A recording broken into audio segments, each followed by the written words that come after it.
Strategy अपनाएं कि आज भी आप 95% स्कोर करने में सफल हो जाएं। किसी किसी सब्जेक्ट में ये 75 और 25 भी हो जाता है। हम उन क्वेश्चन सीरीज को उठाएं और प्रीवियस ईयर क्वेश्चंस को एक बार फटाफट से सरसरी निगाह पे देखें।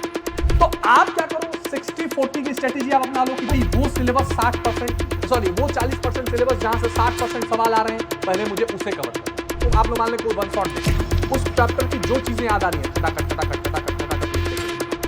हेलो स्टूडेंट्स, स्वागत है आज एक बहुत ही शानदार वीडियो में। मेरा नाम है अवनीश त्रिपाठी और आज PWR हिंदी मीडियम क्लास 11-12 पर हम डिस्कस करने जा रहे हैं अंतिम 40 दिनों की स्ट्रेटेजी। देखा जाए तो 40 दिन भी आपके पास नहीं है, इसलिए 30 से 35 दिन ही आप मान के चलिए। अब आपके एग्जामिनेशन बिल्कुल आपके दरवाजे पर है। खास करके यूपी बोर्ड और बहुत सारे स्टेट बोर्ड्स की फरवरी में ही एग्जामिनेशन है। तो लास्ट के 30, 35, 40 दिनों में आप ऐसी कौन सी स्ट्रेटेजी अपनाएं कि आज भी आप 95% स्कोर करने में सफल हो जाएं, या ओवरऑल भी अगर आप किसी महीने में ये वीडियो देखें तो ये स्ट्रेटेजी आपके हमेशा काम आएगी 90% प्लस स्कोर करने में। तो फटाफट से मेरे साथ जुड़िए जिसमें हम क्या कर सकें, इस स्ट्रेटेजी वीडियो में उसको डिस्कस कर सकें। मैं 2-3 बहुत महत्वपूर्ण स्ट्रेटेजी आपको बताऊंगा। सबसे पहले एक स्ट्रेटेजी आपको बताने जा रहा हूं और वो है 60-40 स्ट्रेटेजी। सर ये क्या होता है, बताता हूं। देखो प्यारे बच्चों, जनरली वैसे तो 70-30, 80-20 में भी कुछ लोग बिलीव करते हैं, लेकिन मैंने जो एनालिसिस किया मैं आपको बताता हूं। 60% क्वेश्चन, ध्यान से समझिएगा, 60% क्वेश्चंस जो हैं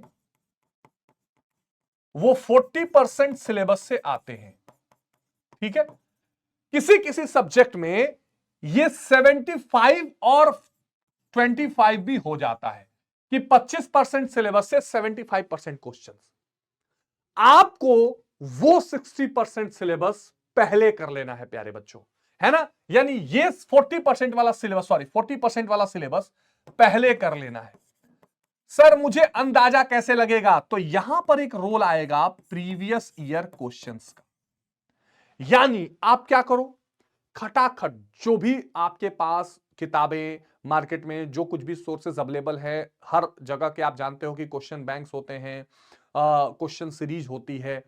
हम उन क्वेश्चन सीरीज को उठाएं और प्रीवियस ईयर क्वेश्चंस को एक बार फटाफट से सरसरी निगाह पे देखें। आपको समझ आएगा। और हर हर सब्जेक्ट के इंपॉर्टेंट टॉपिक्स तो डाले ही गए हैं, मैंने भी डाले हुए हैं पॉलिटिकल साइंस के, इसके अलावा भूगोल इतिहास के भी पढ़े हुए हमारे चैनल पर। आप देखो वो इंपॉर्टेंट टॉपिक जो है ना, वहां से आपको 60% क्वेश्चन नजर आएंगे। और जब आप पीवाईक्यूज के साथ साथ में करोगे तो पीवाईक्यू भी तैयार होगा और 60% क्वेश्चन भी तैयार हो जाएंगे, क्योंकि हर बार वो महत्वपूर्ण क्वेश्चन रिपीट होते हैं। इसलिए जो सबसे इंपॉर्टेंट है वो ये है कि आप देखो कहां से क्वेश्चन सबसे ज्यादा आ रहा है। जहां से क्वेश्चन ज्यादा आ रहा है, अब आपको सबसे पहले उसे कवर करना है और साथ साथ में ये पीवाईक्यूज आपको लेके चलना है। आप अगर ध्यान से देखोगे और स्ट्रेटेजी फॉलो करोगे या पिछले साल के पेपर्स देखोगे तो 90% यूपी बोर्ड में तो 90% तक प्रीवियस ईयर क्वेश्चन रिपीट होते हैं। बाकी बोर्ड्स में भी 30%, 25%, 60%, 50% रिपीट होते हैं। तो प्रीवियस ईयर क्वेश्चन तो वो चाबी है जिससे आप अपने सक्सेस का ताला खोल सको। अब आप कहोगे सर एक बात मुझे बताइए, ये तो ऐसी बात हो गई कि मैं 60% पढ़ूं बाकी छोड़ दूं। ऐसा मैं नहीं कह रहा हूं। मैं कह रहा हूं कि अगर आपने कोई तैयारी नहीं की है या आप एवरेज तैयारी में भी हैं, तो पहले आप 60-40 स्ट्रेटेजी को फॉलो कर लीजिए कि मुझे ये 60-40 स्ट्रेटेजी फॉलो करनी है। उसके बाद ये समझ लो आपके खेल का वजीर साबित होगा। ऐसा नहीं है कि घोड़ा ऊंट इंपॉर्टेंट नहीं है, लेकिन वजीर आपके सिलेबस का ये है। और साथ में ये पीवाईक्यू, ये जोड़ी अगर मिल गई तो ऊंट और वजीर की जोड़ी हो जाएगी और आपका काम बेहद आसान हो जाएगा। यकीन मानिए आप 80% तक छलांग लगा लेंगे इसी से। उसके बाद जो सबसे महत्वपूर्ण चीज जो मैं बार बार कहता हूं, अच्छा उससे पहले एक और बात बता देता हूं। वो बात है, मान लीजिए आपके पास अगर 40 डेज बचे हैं, ठीक है, अगला पॉइंट है, अगर आपके पास 40 डेज बचे हैं तो आप इसको 30+10 में डिवाइड कर दीजिए। 30 में आप करिए सिलेबस कंप्लीट।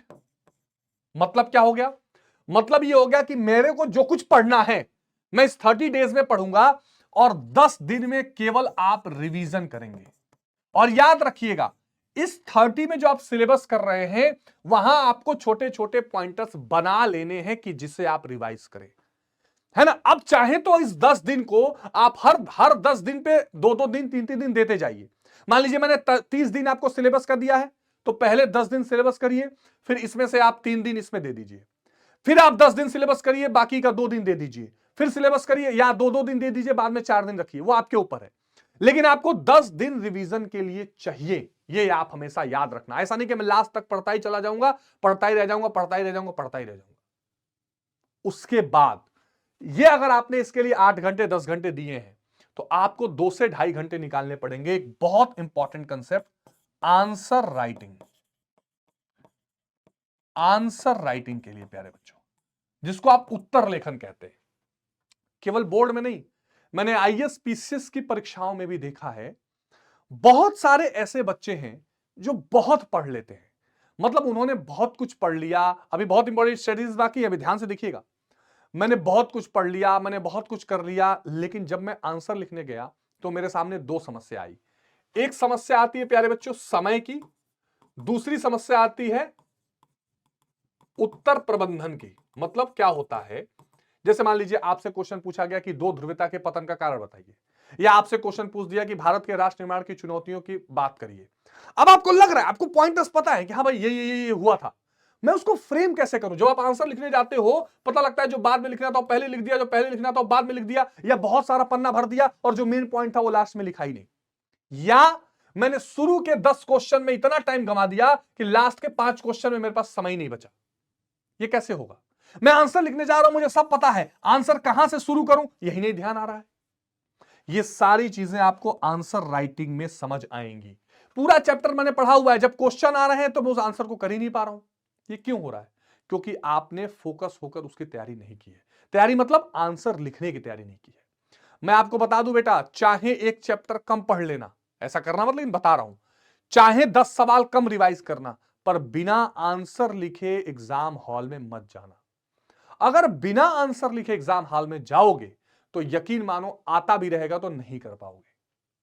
इसलिए अब तो जनवरी आने जा रहा है, अब तो हर हाल में आपको डेली कम से कम, मैं बता रहा हूं, कम से कम आप 15 से 20 क्वेश्चंस लिखिए, कम से कम। उसमें 15 से 20 क्वेश्चन में 10 क्वेश्चन आपको दीर्घ उत्तरी लिखने हैं, कम से कम 6 क्वेश्चन आपको लघु उत्तरी लिखने हैं, और 3-4 अति लघु। आप अति लघु नहीं भी लिखोगे तो चलेगा, 1-2 लाइन का है, लेकिन लघु उत्तरी 15 से 20 क्वेश्चन आप लिखिए। ये करने में आपको 1.5-2 घंटा लगेगा, लेकिन लिखिए। अगर आप नहीं लिख रहे हैं तो आप सारी तैयारी व्यर्थ कर रहे हैं। और एक इंपॉर्टेंट चीज मैं स्ट्रेटेजी के रूप में आपको जो बताता हूं, जो बड़ी महत्वपूर्ण है, जो आपके नंबर को खींचता है, और जो आपने कई बार देखा होगा कि आंसर राइटिंग जब आप करने जाते हो तो आंसर राइटिंग करते समय आपको कई बार ऐसा होता है कि एग्जैक्ट पॉइंट नहीं याद आते हैं, या बहुत बार ऐसा होता है कि यार मैंने बहुत कुछ भर दिया पर फैक्ट्स नहीं याद आ रहे हैं। तो फैक्ट की तैयारी के लिए एक बहुत इंपॉर्टेंट चीज आपको करनी है। वो क्या करनी मैं बताता हूं। वो ये करनी है कि डेली डेली आप क्या करो, हर सब्जेक्ट के डेली। अब मैं बता रहा हूं, देखो पहले नहीं कहता, अब आपको जिंदगी लगा देनी है पढ़ाई के लिए। 30 से 40 एमसीक्यू आपको करने हैं डेली। क्या करने हैं? 30 से 40 एमसीक्यू हर सब्जेक्ट के करने हैं। हां, आप बिल्कुल सही सुन रहे हैं। चाहे इतिहास हो, राजनीति शास्त्र हो, भूगोल हो, अर्थशास्त्र हो, आप जो भी पढ़ रहे हो, डेली अगर आप 30-40 एमसीक्यूज करोगे तो एक तो एमसीक्यू एग्जाम में आते ही आते हैं, और 95% रिपीटेड होते हैं। तो पीवाईक्यू एमसीक्यू कर लो, वो पीवाईक्यू करोगे तो वहां कवर होगा, उसमें कोई दो राय नहीं है।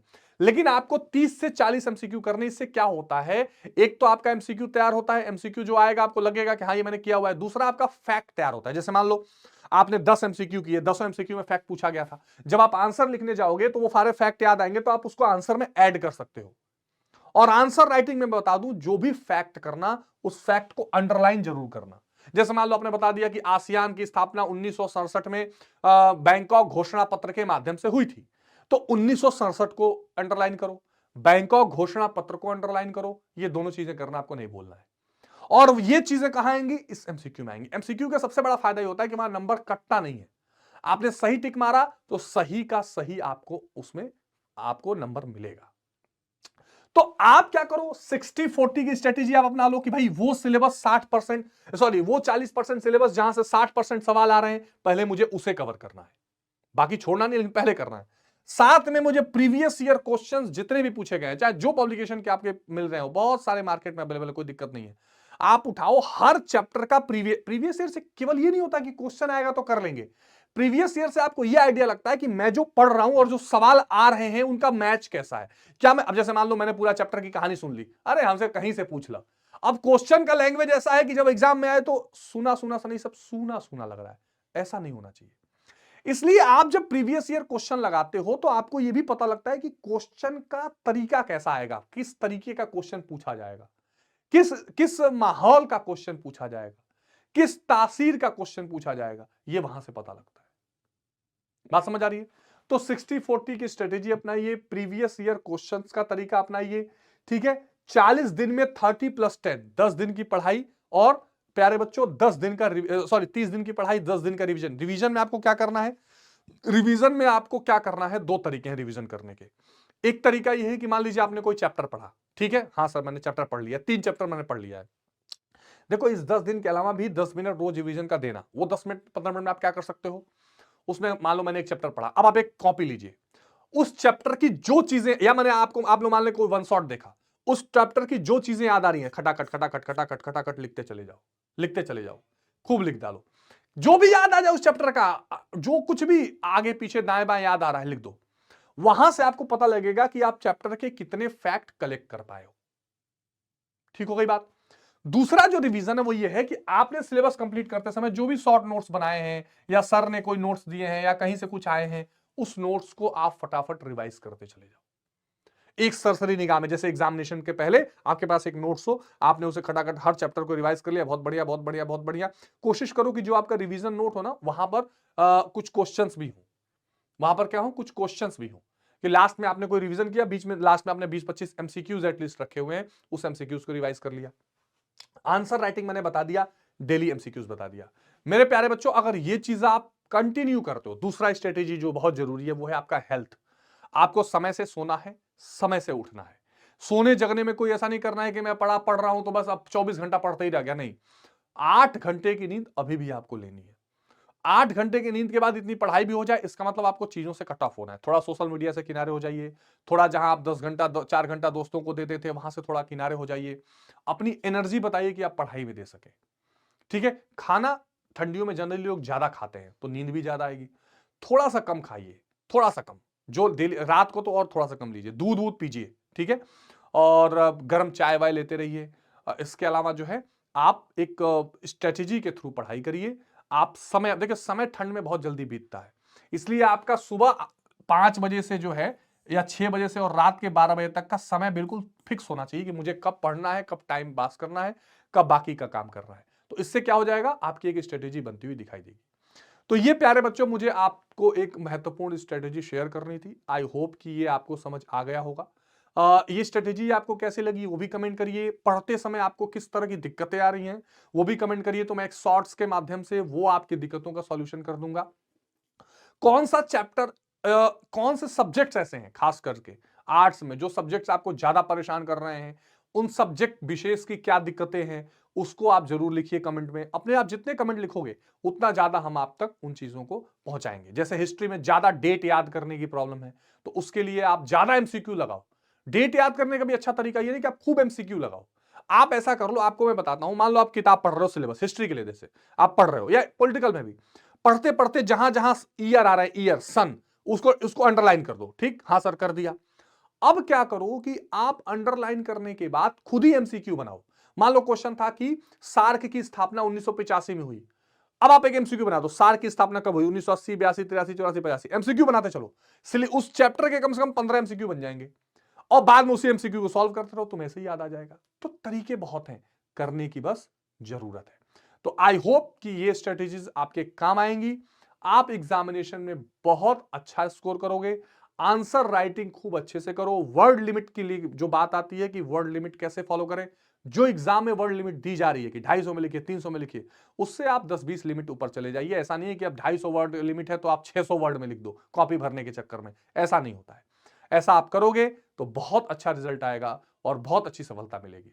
तो फॉलो करिए इस स्ट्रेटेजी को, अपने एग्जामिनेशन को तोड़ के रख दीजिए और अपने सक्सेस को गारंटी करिए। Thank you, bye bye, take care, जय हिंद।